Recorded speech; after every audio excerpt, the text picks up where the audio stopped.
जरा सोचिए, जब हमारे आसपास किसी की मृत्यु हो जाती है तो हम अपने चेहरे पर हाथ रखकर सिसक सिसक के बस आंसू बहा लेते हैं और आगे बढ़ जाते हैं।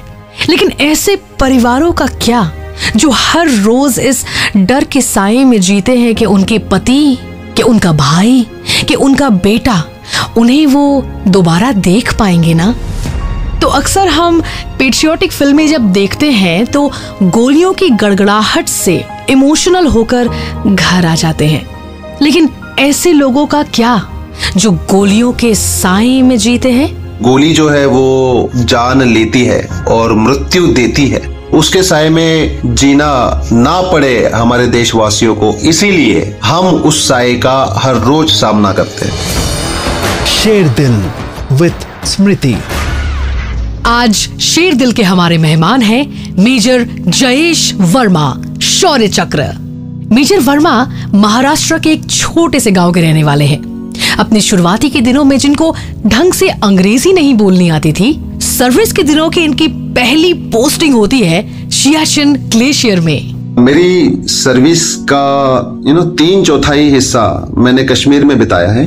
मेरी पहली पोस्टिंग ही सियाचिन ग्लेशियर थी।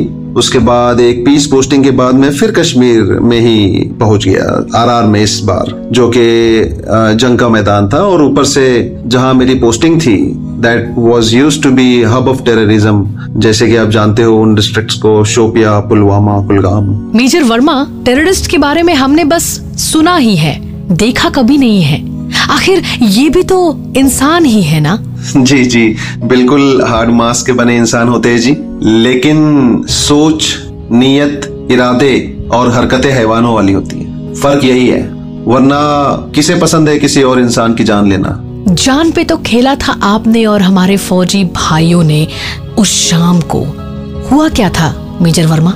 बस आम दिन था, और खैर मैं ज्यादा डिटेल्स में जाकर या कॉन्फिडेंशियलिटी की वजह से ज्यादा जानकारी तो नहीं दे पाऊंगा, लेकिन एक कहानी के तौर पे बताता हूं। जैसे कि 4 बजे के आसपास खबर मिली हमें और हमने हमारी कार्रवाई शुरू की, जो हमारी ड्रिल्स होती है, जो हमारी तैयारी होती है, और अलग अलग टुकड़ियां बनाकर घेराव करने की कार्रवाई की। कार्रवाई के समय ही मुठभेड़ शुरू हो गई, क्योंकि आतंकवादियों ने गोलियां चलानी शुरू कर दी। शाम को लगभग 5:45 से 6 बजे के बीच हमारी पहली गोली चली, और सुबह हमने उस ऑपरेशन को लगभग 10:30 बजे के आसपास समाप्त किया। क्योंकि वो कस्बा था लगभग 15 से 20 घरों का, तो कोई कोलैटरल डैमेज ना हो जाए, किसी सिविलियन की जान ना चली जाए, इसलिए हमने रात में ऑपरेशन को स्टॉल कर रखा था। और हम कोशिश कर रहे थे कि वो सरेंडर करे, जिस कोशिश के फलस्वरूप हम एक आतंकवादी को सरेंडर करवाने में भी सक्सेसफुल रहे। तो पहला आतंकवादी तो खैर इनिशियल फायर फाइट में ही मारा गया। दूसरे को हमने रात में समझा बुझा के, डरा के किसी तरीके से सरेंडर करवा लिया, और तीसरे को भी मैंने काफी कोशिश किया कि सरेंडर कर दे वो, लेकिन वो कुछ ज्यादा ही ब्रेन वॉश्ड था, तो उसे हम सरेंडर नहीं करवा पाए। लेकिन फिर हमने उसे सक्सेसफुली न्यूट्रलाइज कर दिया। रोंगटे खड़े कर देने वाले इन घटनाओं को हमारे साथ शेयर करने के लिए शुक्रिया मेजर वर्मा। लेकिन इस वक्त मेरे जहन में एक सवाल उठ रहा है कि निपटाना टेररिस्ट्स को तो एक बात है, इनके साथ फेस टू फेस आकर बात करना, सर वो मंजर कैसा होता है, हम जानना चाहते हैं। रात को जब हम ऑपरेशन नहीं कर रहे थे, तब ऐसे ही बैठे बैठे ख्याल आया कि क्यों ना इनके सरेंडर की कोशिश की जाए। हालांकि आम तौर पे ये सरेंडर करते नहीं हैं, लेकिन कोशिश करने में क्या बुरा है। ये सोच के साथ मैंने कुछ दुभाषियों को बुलाया, जो कश्मीरी लैंग्वेज, लोकल लैंग्वेज में उन्हें समझाने, डराने, धमकाने लगे, साम दाम दंड भेद। तो उस कार्रवाई में एक आतंकवादी, जो कि क्योंकि इनिशियल फायर फाइट में एक तो मेरे सामने नाले में ही आ गया, तो वही खत्म हो गया। बचे 2 जो है वो तितर बितर भागते हुए अलग अलग घरों में जाकर छिप गए। और क्योंकि ये पता था मुझे कि ये दोनों अलग अलग घरों में है, तो संभावना थी कि एक ना एक तो सरेंडर कर दे, और वही हुआ। रात को कोशिशों के बाद एक आतंकवादी ने सरेंडर किया। तो यहाँ वो चंद एक वाकयात हुए, जो कि जैसे मैंने उससे बात की इनिशियली कि भाई क्यों करते हो ये, और उनका वही घिसा पिटा जवाब, brain washing is the main cause. गलत सिखलाई, गलत परवरिश, समझाया बुझाया, चूंकि नया था वो, लगभग 6 महीना पुराना हु जॉइन द फाइल्स, सो हम उसको सरेंडर करने में कामयाब रहे।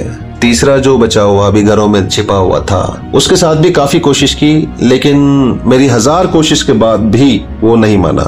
विश्वास कीजिएगा मेरा, अगर मैं अपनी बात करूं तो मैं प्योर वेजिटेरियन इंसान जिसने आज तक मुर्गी भी नहीं मारी।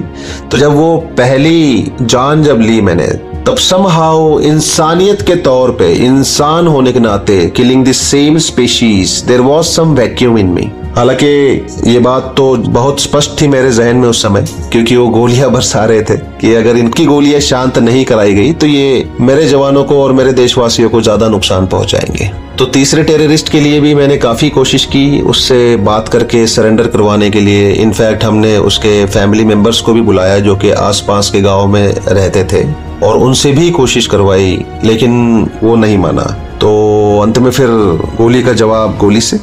और अब हम अपने दिल में प्यार भरकर मेजर वर्मा आपसे एक सवाल करना चाहते हैं कि संदेशे आते हैं गाने को सुन सुनकर न जाने कितने ही सारे फौजियों को अपना दिल दिया है, तो आपकी भी मोहब्बत तो खास ही होगी। पहली मोहब्बत तो खैर हमारी काफी एविडेंट है, हमारा यूनिफॉर्म, हमारा काम, हमारा जज्बा। जी, उनसे मेरी मुलाकात हमारे एक फ्रेंड के थ्रू हुई थी। It was a kind of love marriage you can say, but जैसे मुलाकात हुई, जान पहचान हुई, जब हमें लगा कि हम एक दूसरे के लायक है, तो you know we spoke to each other and we got our families involved and we got married, you know. और इन दोनों की एक प्यारी सी बिटिया भी है जिनको ये चाहते हैं कि इंडियन एयरफोर्स ज्वाइन करे। और इसी के साथ मेजर जयेश वर्मा शौर्य चक्र, आपका मैसेज क्या रहेगा देशवासियों के लिए? देशवासियों के लिए मेरा एक ही मैसेज है, स्वस्थ रहे, खुश रहे, आबाद रहे, अच्छाई करे और अच्छाई का साथ दे। बहुत बहुत धन्यवाद सर। जय हिंद, जय भारत।